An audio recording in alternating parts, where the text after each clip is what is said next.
Suatu kali Rasulullah SAW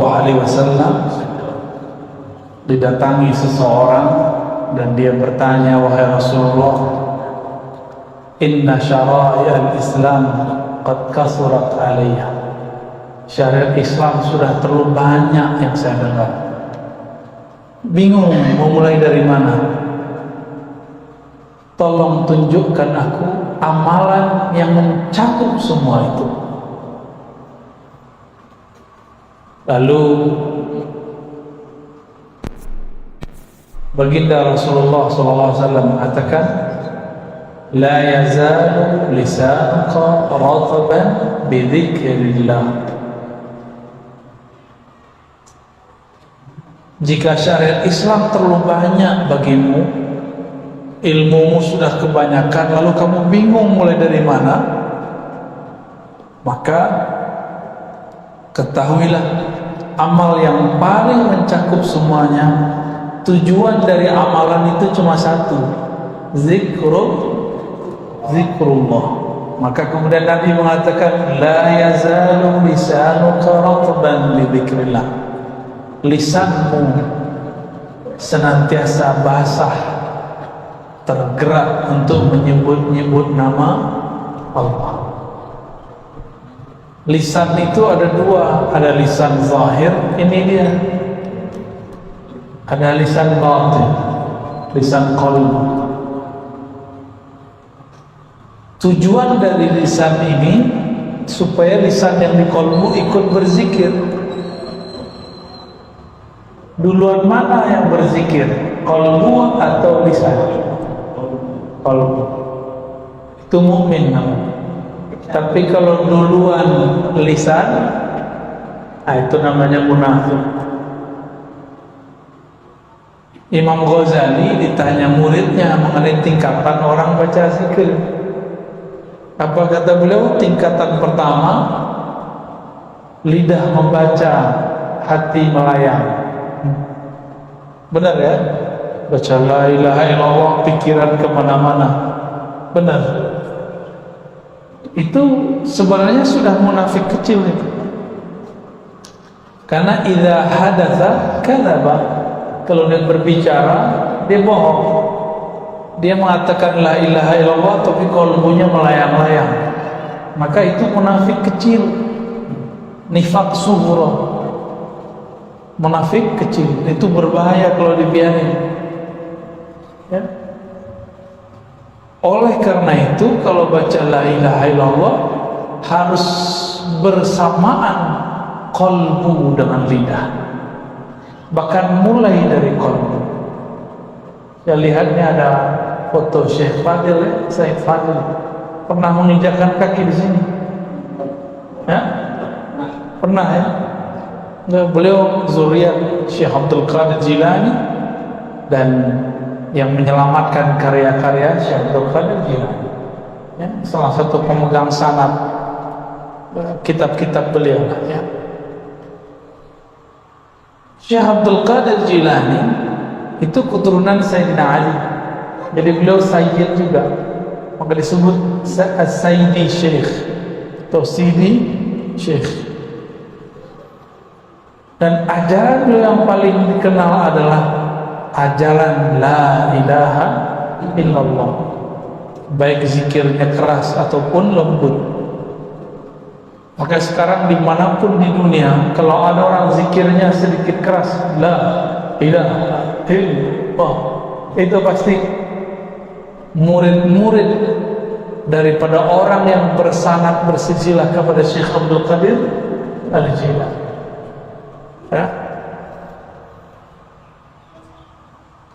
Syekh Abdul Qadir Jilani mengajarkan kalau baca la ilaha illallah supaya sesuai qalbu dengan lisan, maka ada pemaknaannya. La ilaha itu nafi, menolak selain Allah. Illallah hanya menerima Allah semata.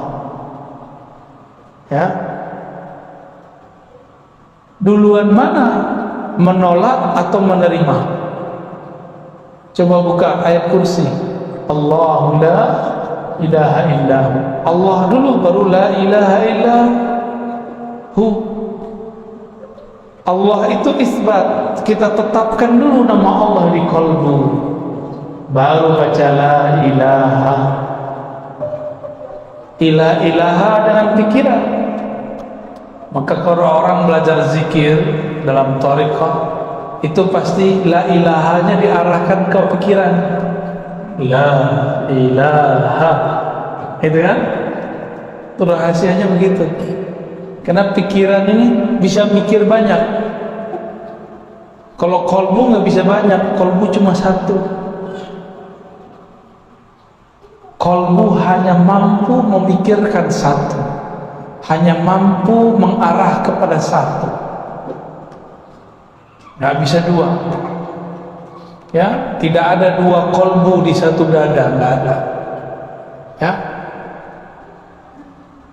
Ini tips. Jadi kenapa nih kita kalau zikir la ilaha illallah nggak ada rasanya?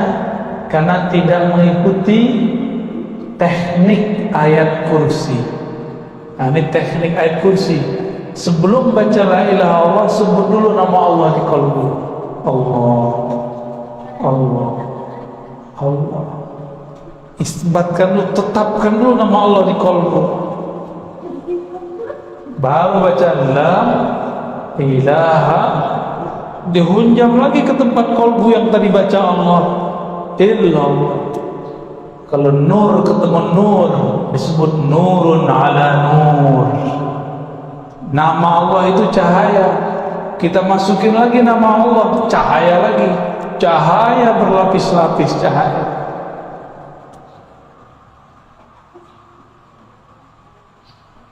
Kira-kira begitu. Ini tips supaya berangkat dari zikir munafik menjadi zikir mukmin. Zikir munafik jadi zikir mukmin. Ya.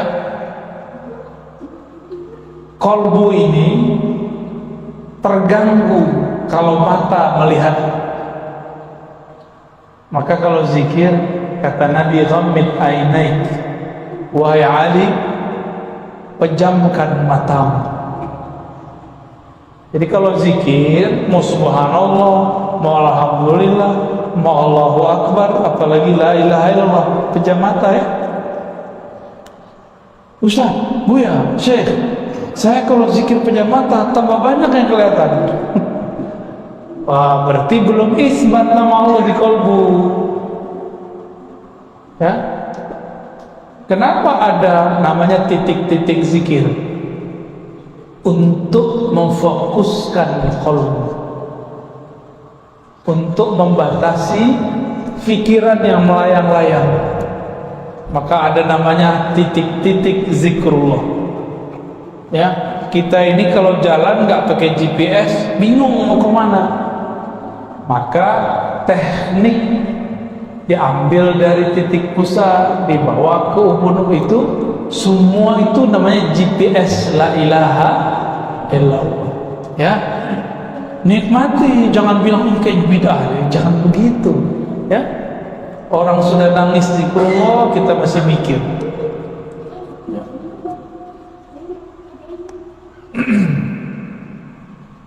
Satu kali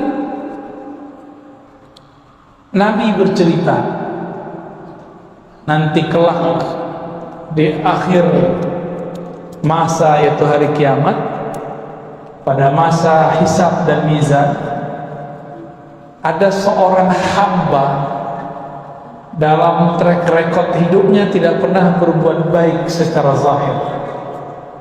Ketika dihisab, semua laporannya disebut sijilat, lembaran-lembaran laporannya semuanya maksiat, maksiat, maksiat, maksiat, maksiat. Akhirnya ketika mau ditimbang, apanya yang mau ditimbang? Semuanya maksiat. Sepanjang mata memandang laporan, semuanya maksiat. Pohon lapor, dia maksiat. Binatang lapor, dia maksiat. Malaikat lapor, dia maksiat. Tanah lapor, dia maksiat. Dia diam aja. Ini orang diam aja. Di dalam hatinya menyimpan satu rahasia. Ya, malaikat azab dalam hadis Imam Baihaqi dan Imam Tirmizi, dua riwayat menyebutkan bahwa malaikat azab kemudian menarik dia untuk diseret masuk neraka. Maka dirantailah orang ini dengan rantai yang sudah disiapkan oleh malaikat azab. Tapi belum rantainya itu sampai, tiba-tiba Allah berkalam, wahai malaikatku yang sedang bertugas, ada satu hal yang belum kalian periksa, satu hal yang belum kalian timbang. Apa itu? Bedah isi dadanya, bedah isi kalbunya. Lalu malaikat pun membedah kalbunya, dikeluarkan, ternyata jantungnya berdenyut menyebut nama Allah, Allah, Allah, Allah, begitu. Di riwayat Imam Tirmizi itu jantungnya, kalbunya membaca la ilaha illallah, dan itu tertulis, ada nur di dalam kalbunya. Apa kata Allah? Tuh, catat, timbang. Dicatat oleh malaikat, ditimbang. Bahkan di riwayat itu dikatakan kalbunya diambil, jantungnya diambil, lalu langsung timbang. Apa yang terjadi?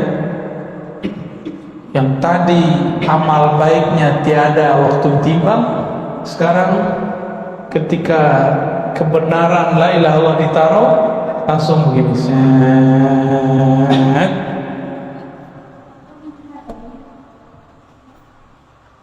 Oleh karena itu Allah pernah berfirman kepada Nabi Musa ketika Nabi Musa mengatakan, ya Allah ajarin aku zikir yang khusus.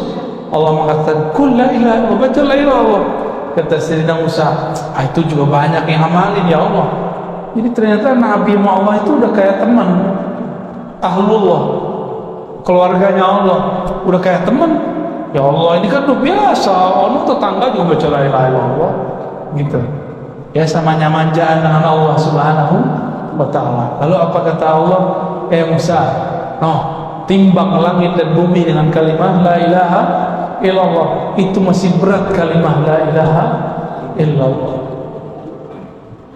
Maka Nabi Musa langsung sukut, langsung diam. Itu malaikat sama kayak Nabi Musa awalnya, nggak tahu. Ketika ditimbang, semua kesalahannya hilang. Masuk surga, neraka? Surga. Karena ternyata di dalam darahnya mengalir lafaz la ilaha illallah. Kembali ke, dan ini Nabi mengisahkan masa depan. Kok bisa Nabi mengisahkan masa depan? Ternyata Nabi itu adalah seorang traveler. Apa arti traveler? Penjelajah, time traveler, ya, penjelajah waktu. Kok bisa? Kalau di film-film kan ada mesin waktu. Itu mah terlongnayal. Allah berfirman, ana dahr, akulah sang waktu. Maka mendekatlah kepada aku. Kira-kira begitu kalau dimaknainya. Aku akan bawa engkau jalan kemanapun engkau mau. Itu kalau dimaknai. Dibawa ke masa lalu, dibawa ke masa depan. Itu biasa kalau kekasih-kekasih Allah, itu biasa. Ya. Jadi apabila seseorang memasukkan nama Allah di kalbunya, maka dia akan mendapatkan seperti yang dikisahkan Nabi Sallallahu Alaihi Wasallam. Kalbunya menjadi berkualitas. Para guru, para ustadz, saya lihat ada beberapa ustadz. Kenapa kata-kata kita tidak mengena di kalbu murid? Karena di kalbu ini nurnya belum hidup, materinya belum berat. Untuk membuat dia berat dan membuat senjatanya tajam, maka asahta dengan kalimat la ilaha illallah, itu dia akan tambah tajam. Jika ada tabir penghalang, dia akan robek. Jika ada kalimah yang keluar, kalimahnya akan menjadi berat dan tembus langsung ke dalam kalbu. Ya, maka saya memperhatikan guru-guru yang ahli zikir, kata-katanya sederhana tapi tembus ke dalam kalbu. Padahal yang dia katakan sama seperti yang dikatakan orang lain, tapi kenapa kita guru ini yang ngomong kok enak di kalbu? Ternyata dia kalbunya penuh isi. Maka ketika dia menembakkan kalam-kalam, di situ ada isi kalimatullah, ya, masuk ke dalam kalbu kita, menjadi sesuatu energi yang luar biasa. Inilah yang membuat kita itu kecanduan ikut pengajian. Kan ada yang ikut pengajian, oh nggak enak lah, nggak mau kelihatan. Ada yang ikut pengajian, emang dia butuh, dia rindu. Karena dalam kalam-kalam guru yang kalbunya bercahaya, itu ada penerang kalau kita masuk. Di dalam kalamnya ada sesuatu rahasia yang berat.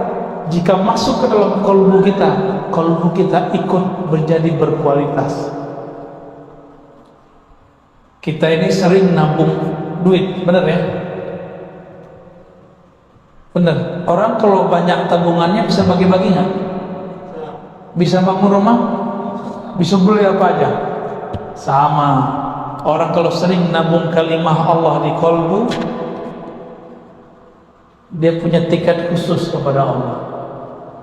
Ya, dia mau apa aja, tinggal tabungan nama Allahnya dia pakai. Ya, itu sebabnya aulia-aulia Allah ini la khaufun alaihim wa lahum yahzanun, enggak ada rasa takut. Qulubu auliaillah bunukul asma wal af'al was sifat. Ya, bunuk, apa arti bunuk? Jamaah dari bank. Kalbunya para wali adalah bank-banknya nama, sifat dan af'alnya Allah. Ya, kalau orang-orang yang sudah jadi kekasih Allah, dia nabung nama. Karena kalbunya juga menjadi bank nama Allah, maka dia bisa bagi-bagi nama. Ya, bahkan ada yang lebih dari sekedar bank, dia menjadi seperti orang-orang yang kaya yang sudah bingung duitnya mau diapain, mau bagi-bagi aja. Distributor, terus dibagi ke siapa aja. Jadi orang, kalau orang mulai bekerja umur 20-an, umur 30 udah nanjak karirnya, umur 40 sudah sukses, benar? Udah mapan biasanya. Kalau dia kerjanya umur 20, kalau dia mulai kerja sebelum umur 20, umur 30 sudah mapan. Sama orang yang melatih kalbunya sebelum dia dewasa, belum dia tua, dia sudah matang. Itulah Sayyidina Ali. Sayyidina Ali umur 8 tahun sudah dimasukkan nama Allah dalam kalbunya. Maka ketika beliau masih sangat muda beliau sudah menjadi gurunya para sahabat, dan Nabi mengatakan, Ana madinatul ilmi wa aliyun babuha. Aku kota ilmu, gudang ilmu, sumber ilmu. Kalau mau masuk lewat Ali, Alilah pintuku. Maka tidak ada sekarang thariqah kecuali lewat Sayyidina Ali, atau thariqah Naqsyabandiyah lewat Sayyidina Abu Bakar, tapi juga lewat Sayyidina Ali. Sanad sahihnya lewat Sayyidina Ali, sanad ruhaninya lewat Sayyidina Abu Bakar. Karena kalau pakai sanad Sayyidina Abu Bakar ada tiga riwayat terputus secara jasad, tapi terhubung secara rohani. Namun kalau lewat Sirina Ali ada dua cabang dan dua-duanya muttasil, nyambung. Ya, kalau dalam ilmu hadis terputus lemah, tapi dalam ilmu tasawuf jika nyambung secara rohani dia tidak lemah, malah tambah kuat. Ditambah sanad yang tersambung pada Sirina Ali. Inilah beruntungnya kita. Jadi Bapak Ibu, ini rahasia kita aja ya, walaupun ada yang rekam ya. Ahlus sunnah itu jangankan ilmu yang besar, Al-Quran yang banyak itu ayatnya, satu kalimat la ilaha illallah aja ada sanadnya. Satu kalimat la ilaha illallah ada sanadnya. Bahkan dipecah kalimat huwa itu ada sanadnya. Allah ada sanadnya. Zikir hayy ya hayyu ya qayyum itu ada sanadnya semua. Apalagi Quran, apalagi sholat, apalagi ilmu ma'rifat, bersanad semua. Nggak ada yang bersanad kita. Saya jenggot aja ada sanadnya nih Pak. Kenapa saya berjenggot sedikit Pak? Nggak sepanjang Bapak itu ya. Sepanjang Bapak itu jenggot saya jadi ke timur, la syarqiyah wala gharbiyah. Nggak ke timur ke barat, nggak jelas ya. Susah bisa punya serapi itu tuh ya. Ini jenggot saya pertahankan karena dulu kita dalam ijazah guru saya jarang berjenggot, tapi giliran mau memuridkan hadis jenggot beliau panjangkan sedikit. Karena ada namanya ijazah al-musalsal biqabdil lihyah. Ijazah hadis sebagaimana dulu Nabi pernah memegang jenggotnya. Lalu Nabi ngomong, maka guru saya menyampaikan hadis itu sambil megang jenggotnya, walaupun cuma jenggotnya dikit. Itu ada sanadnya. Nanti minta ke guru Jailani. Ya. Setelah Abuya Ahmad Syarwani wafat, itu salah satu pemegang sanadnya adalah guru Jailani. Minta ke sana, sanad musalsal namanya. Mohon diagendakan Ustaz. Beliau ini terlalu tawadhu, nggak mau pamer-pamer sanad. Ya, saya baru ngambil sanadnya. Mungkin saya yang pertama ngambil sanad dari luar ya. Dan saya deklarasikan diri saya murid beliau. Ya, tolong diterima saya jadi murid Pak Kiai. Saya ngomong gitu, ya. Dan itu tidak membuat diri saya hina. Jadi kita kalau jadi murid orang, justru itu menambah kemuliaan rohani. Kalau sebagian orang kan gengsi, masih muda, itu nggak sopan tuh ngomong begitu ya.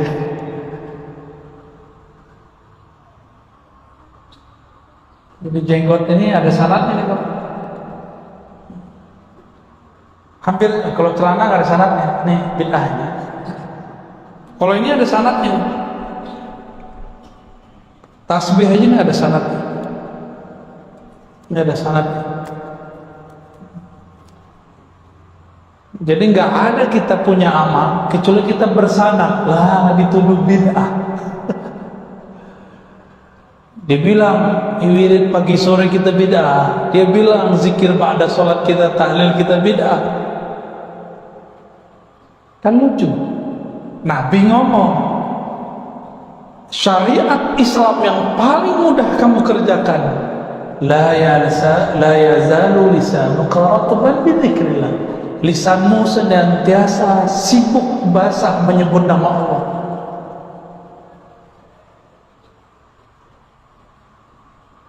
Di akhir surat Al-Jumu'ah, di mana ayatnya? Gimana ayatnya? Fa idza qudiyatis shalah fantashiru. Ya, terus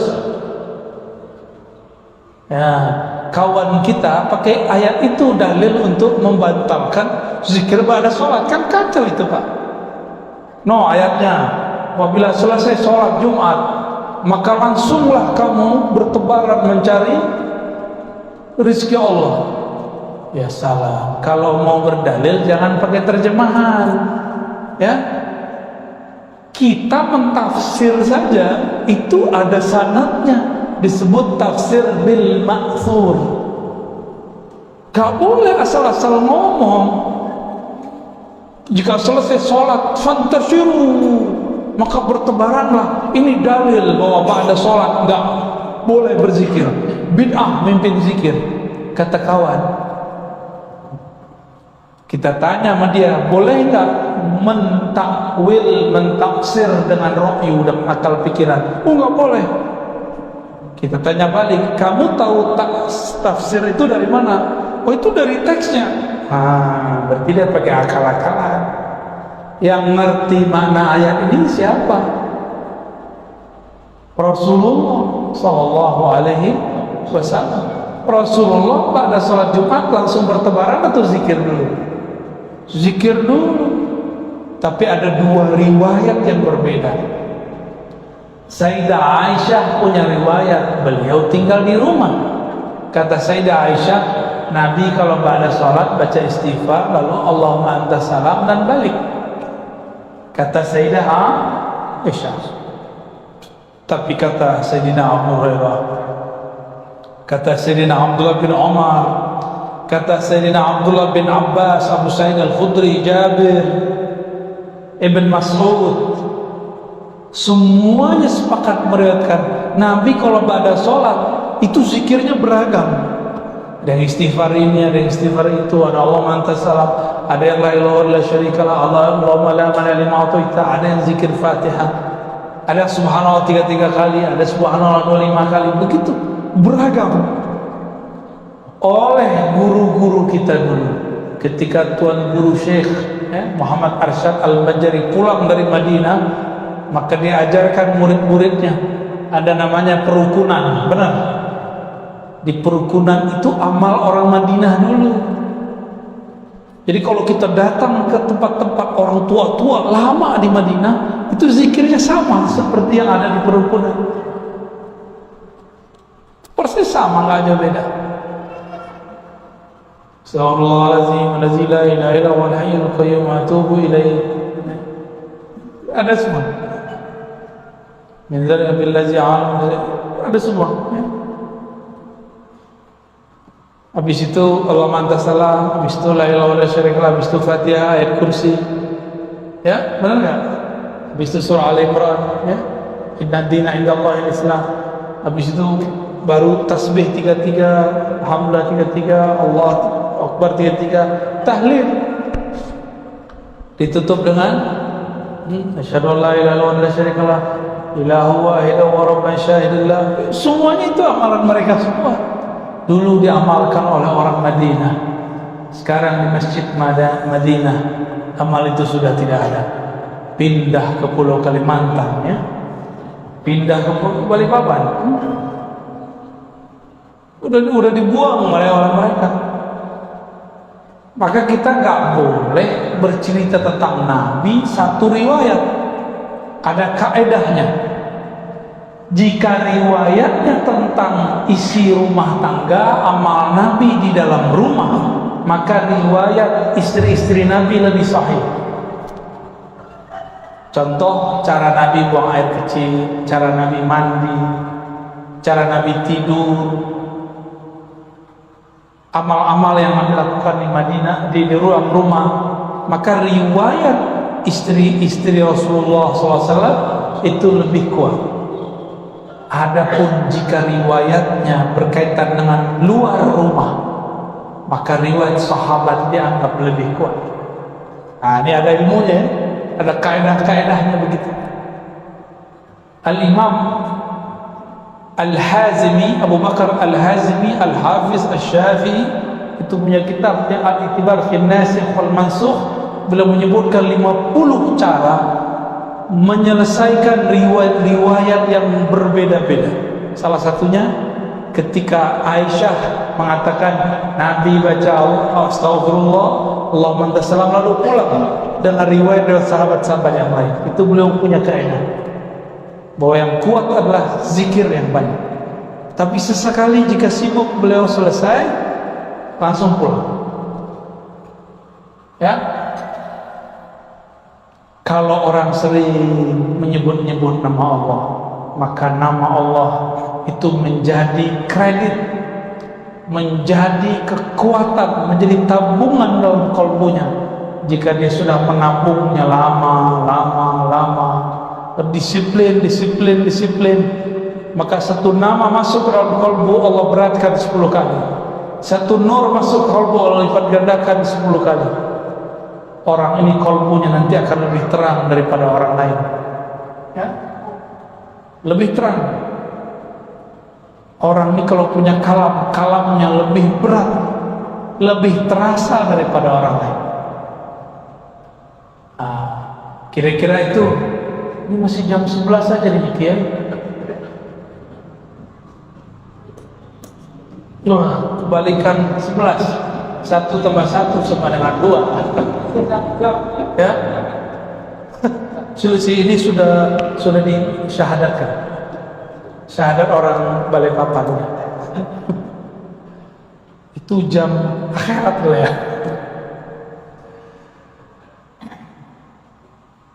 Terakhir ada satu hadis Nabi Sallallahu Alaihi Wasallam mengatakan, ketika aku naik ke alam malaikat, disebut malakut, tiba-tiba aku mendengar ada malaikat berzikir.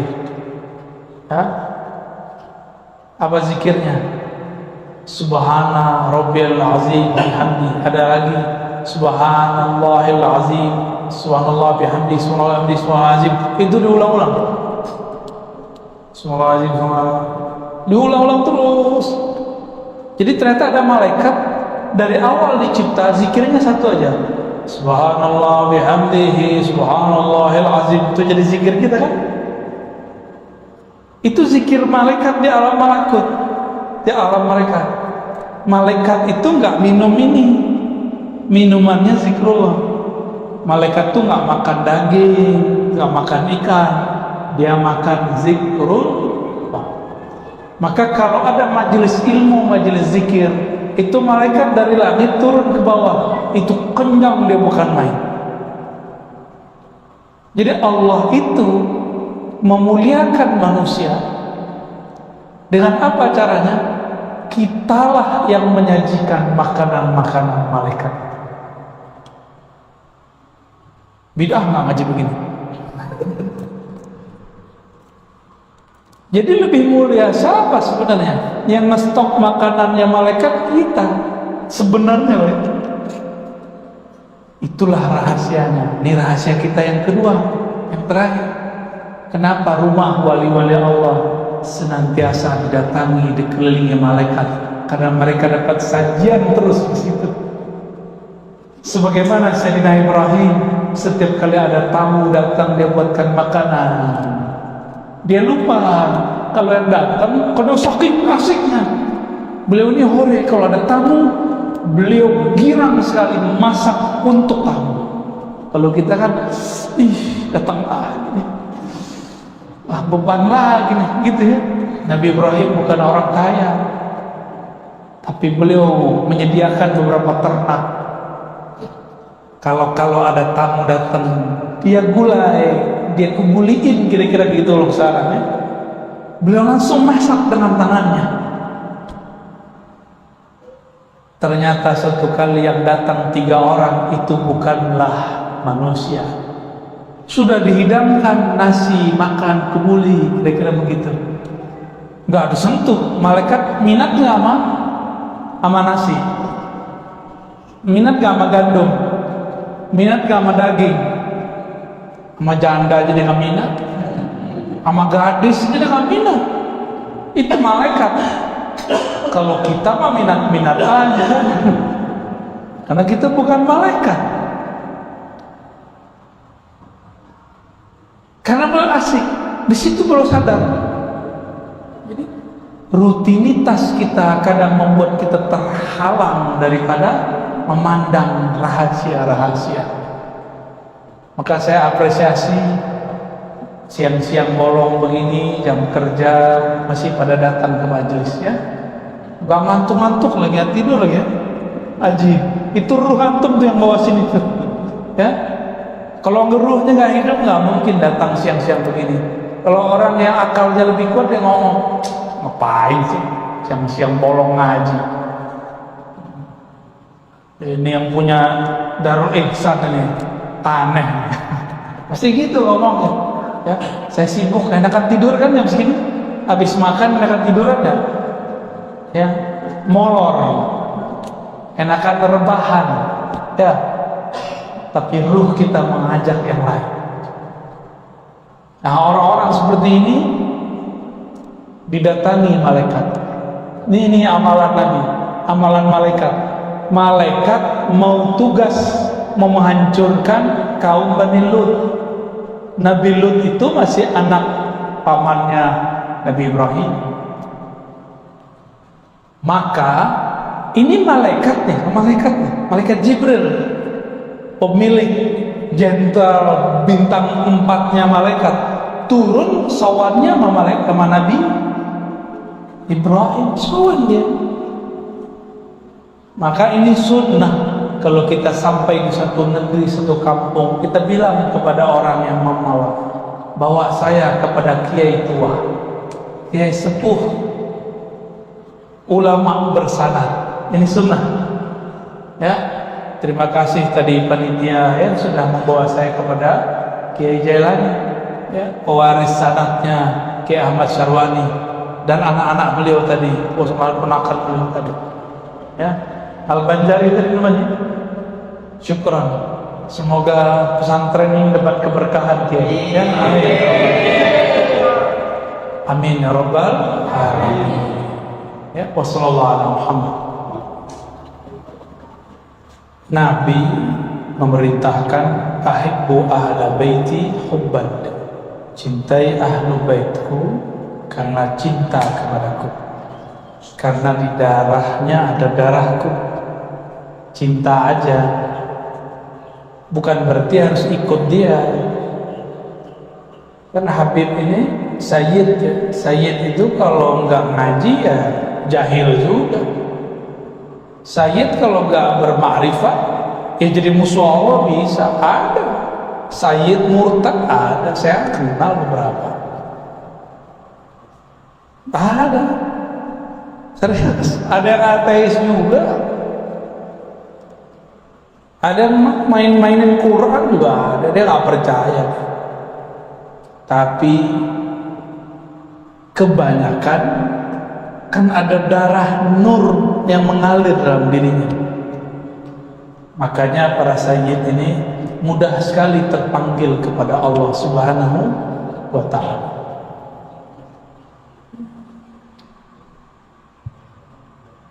Zuriat Nabi itu ada 2 jenis. Ada jenis nasabi, ada 3 ya. 3 jenis, nasabi, ilmi, satu lagi ruh. 3. Nasab jasad, nasab ilmu, ada nasab ruh. Kalau nasab darah ya jadi sayyid, lahirnya jadi sayyid. Kita yang bukan As-Segaf, yang bukan Al-Aidrus, bukan Al-Haddad ya, bukan Bazar'a, bukan form itu jangan coba-coba, bukan Al-Hamid, jangan coba-coba pakai itu ya. Maka tidak boleh menghabibkan, mensayyidkan orang yang belum pasti zuriat Nabi SAW. Tapi ada jalur lain, yaitu ilmu. Ini yang dijaga oleh ahli hadis, ahli Quran, ahli fiqih ya. Mereka jaga sanad itu. Makanya saya salah satu orang yang ingin termasuk bagian dari mereka. Setiap masuk satu negeri, jika panitianya mengerti maksud saya, pasti dihantar ke guru tua yang bersanad ya, biar kita ambil silsilah ilmunya dari fulan, dari fulan, dari fulan, dari fulan. Jadi kalau sanad nasab darah binti. Kalau ini an dari fulan dari Rasulullah sallallahu alaihi wasallam. Ada satu lagi ruh. Kalau ruhnya langsung Rasulullah. Itulah yang disebut wali kutub, wali abdal. Ruh langsung ke Rasul. Ya. Kalau ulama cuma dapat nurnya. Kalau ini langsung ruhnya, pangkat kewaliannya, al-aqtab, kutub ataupun jadi di depannya itu bukan Habib, al-kutub atau al-abdal. Ya, waliullah. Itu. Tapi itu nggak boleh di gede-gedein, ya. Jangan ditulis spanduk al-kutub kiai apa Sontoloyo. Jangan coba-coba nunggu mati, ya. Jangan klaim sayyid aja nggak boleh kalau bukan sayyid, apalagi klaim wali padahal belum jadi wali ngerti dia wali, ya tahu dia pengangkatan dirinya, itu tahu dia wali kota aja diangkat, ya masa wali Allah nggak diangkat, nggak ngerti ilmu kewalian, usul. Semua orang beriman wali, itu wali am. Ada wali khas, wali yang spesial. Ya, Nabi aja 124.000, ada yang khas. Para Rasul 313, ada khawasul khawas 25, ada khawas-khawasnya lagi 5. Ada pemegang semua khawasnya satu, Sayyidina Muhammad sallallahu alaihi wasallam. Ya.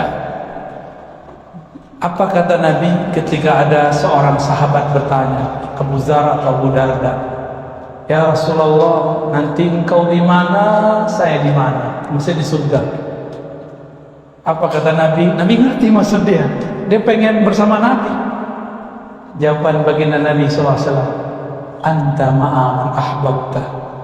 Kamu, wahai sahabatku, di sorga nanti walaupun amalmu tidak banyak, ilmumu tidak tinggi, tapi engkau akan bersama yang kau cintai. Dari 3 tadi, yang mana yang paling cepat? Kalau orangnya gabung 3-tiganya, udahlah sayyid, udahlah alim, ruh, itu yang disebut wali kutub, khawasnya kutub. Ada juga wali kutub tapi tidak sayyid. Ada banyak. Zaman sekarang ini tambah banyak. Karena sudah banyak wali-wali Allah wafat. Coba tanya di Hadramaut, banyak wali sudah wafat. Coba tanya di Palembang, tanya di Betawi, Habib-habib, kiai-kiai di Jawa, banyak sudah wafat. Kiai-kiai di Jawa itu keturunan Azmat Khan kebanyakan. Enggak semua. Ini zuriat Rasulullah juga. Cuma karena nasab ini kan mirip ilmu hadis. Jika tidak kuat, maka hadisnya dhaif, maka sayyidnya dhaif. Paham maksudnya? Jadi ada orang Azmat Khan, dia tidak bisa membuktikan sanadnya nyambung, maka dia sayyid munqati'. Sayyid tapi jalurnya terputus, maka sebenarnya nggak boleh disebut sayyid. Mending nggak usah, berbahaya. Tapi jika bisa membuktikannya, sebut, ya, boleh tulis namanya saja. Jadi cintai wali, jangan cintai saja seorang ahli nasabnya, dia nggak cukup, tapi nur yang ada dalam dirinya. Karena engkau cinta kepadaku, cintailah mereka. Jadi jangan fokus ke mereka, fokusnya ke nabinya. Karena Habib ini macam-macam juga, ya. Ada Habib bertorikot, ada Habib anti torikot, ada Habib pergerakan, ada Habib beda pergerakan, ada Habib A, ada Habib B, semuanya Habib. Ya. Jangan dikira kalau ada seseorang anti dengan perkara satu Habib terus dia anti Habib. Enggak, dia mungkin punya Habib yang lain. Ya, benar nggak? Ya, Habib Fulan udah beda sama Habib Fulan. Kalau kita sedang sama salah satunya, bukan kita anti yang lain, enggak. Nah, ini harus digarisbawahi ya. Maka cintai Habib bukan berarti fanatis kepada Habib. Terus kita membenarkan semua dia, enggak. Mereka manusia biasa kok. Bedanya di dalam dirinya ada damun Nabi. Selama masih ada 3 golongan ini di bumi, tidak terjadi kiamat. 3 ya. Ahlul bait, ahlul ilm, ahlul ruh. 3 ini kalau masih ada mereka, enggak ada kiamat. Ya, wallahu a'lam bis-shawab. Cukup. Ada ibu-ibu satu. Oke, satu ya, silakan. Assalamualaikum warahmatullahi wabarakatuh. Assalamualaikum.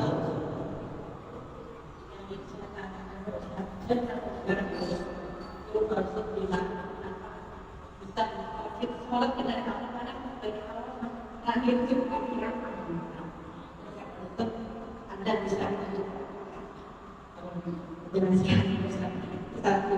Yang kedua, kalau kita sudah sering mengikuti kajian dari kuliah, apakah itu kita sudah? Terima kasih. Assalamualaikum warahmatullahi wabarakatuh.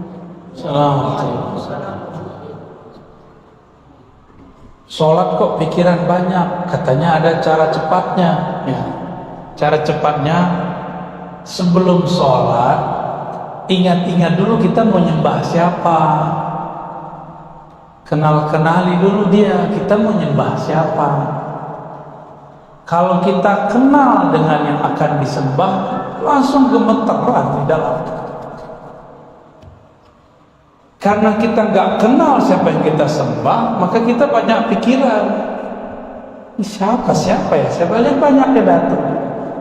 Jadi kenali yang disembah, pasti engkau khusyuk dalam beribadah. Gitu ya? Gitu Bu ya, ringkasnya gitu.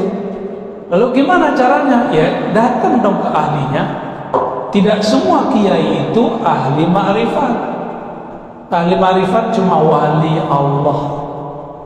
Wali Allah itu ada yang terkenal, masyhur, ada yang mastur. Pintar-pintarlah mencari. Karena kita tidak mengerti, tanyalah kepada Allah. Sholatlah istikharah, sholat hajatlah, nanti Allah kasih unjuk. Ya, bertanya kepada yang alim. Kalau enggak, ntar sholat khusyuk dikira menerjemah. Ya, ada kawan saya punya orang tua kapok ikut pengajian. Orang tuanya trauma ikut pengajian, ikut kursus, ikut daurah. Kenapa? Si ustadz mengatakan sholat khusyuk itu harus tahu arti yang dibaca. Kata si bapak aki-aki ini, saya ini bukan anak pesantren, disuruh nerjemah, kacau otaknya. Ya, susah amat khusyuk. Khusyuk itu bukan ngerti terjemahan. Khusyuk itu mengerti siapa yang disembah. Paham? Ya, mengerti siapa yang disembah, bukan mengerti apa terjemahan. Kalau terjemah di otak, kalau mengenal yang disembah di dalam ruh, di dalam qalbu. Ya. Yang kedua, diakui nggak jadi murid online? Iya diakui, tapi online-nya lewat YouTube ya, YouTube ya. Yang penting nontonnya, ngajinya lewat channel yang diizinkan. Kan banyak juga yang motong-motong. Ya, yang saya izinkan itu sekarang ada beberapa. Ada Ribat Naurania, ada Cafe Rumi Jakarta, ada Al Badr, ya. Ada beberapa saya izinkan. Saya sendiri belum punya channel pribadi. Mungkin ke depan kita buat sendiri. Ya, udah banyak request biar nggak tabrakan katanya ya. Insya Allah nanti kita buat biar lebih fokus. Insya Allah. Jadi sah sebagai murid. Karena dulu guru-guru kita kalau nggak bisa ketemu mereka kirim surat, minta ijazah kitab, ijazah ilmu, lalu dikirim. Syekh Yasin kirim surat kepada seorang syekh di India. Syekh dari India kirim surat kepada syekh di Maroko, lalu dibalas. Dulu sosial medianya surat, sekarang sosial medianya lebih mudah. Maka seharusnya berguru dan menjadi murid di zaman ini kesempatannya lebih besar, tapi sesatnya juga lebih besar. Karena terlalu banyak guru di YouTube, maka dia menjadi wali al-YouTubiyah, bukan wali al-Qutbiyah. Gimana? Ya cukup, barangkali cukup ya. Di sini banyak orang pintar ya, nanti berguru saja kepada mereka. Ya saya cuma manas-manasin aja ya. Wassalamualaikum Muhammad subhanakallahumma asyhadu an la ilaha illa anta astaghfiruka wa atubu ilaik. Ikuti saya baca salawat ahadiyah. Allahumma ya ahad salli ala ahmad. Allahumma ya ahad salli ala Muhammad. Allahumma ya ahad salli ala al-mahdi khalifatika ya Allah ya ahad. Al-Fatihah. Assalamualaikum warahmatullahi wabarakatuh. Selamat datang di channel Ngaji Nih Santri, tempat di mana kita bersama-sama untuk memperdalam ilmu agama dan menguatkan iman. Semoga sahabat semua selalu senantiasa dalam lindungannya, diberikan kesehatan, dilancarkan rezekinya, dan dikabulkan segala hajat-hajatnya. Amin amin ya rabbal alamin. Pada video ini kami akan berbagi ceramah dari guru kita, yaitu Kiai Haji Muhammad Baqir. Semoga kita dapat mengambil hikmah dan pelajaran dari video ini. Dan jangan lupa untuk like, share, komen, dan subscribe agar tidak ketinggalan video-video selanjutnya dari kami. Mari kita bersama-sama meniti jalan yang diridhoi oleh Allah Subhanahu wa Ta'ala dan selalu mengingatkan dalam kebaikan. Selamat menonton. Semoga konten yang kami sajikan bermanfaat bagi kalian semua. Wassalamualaikum warahmatullahi wabarakatuh.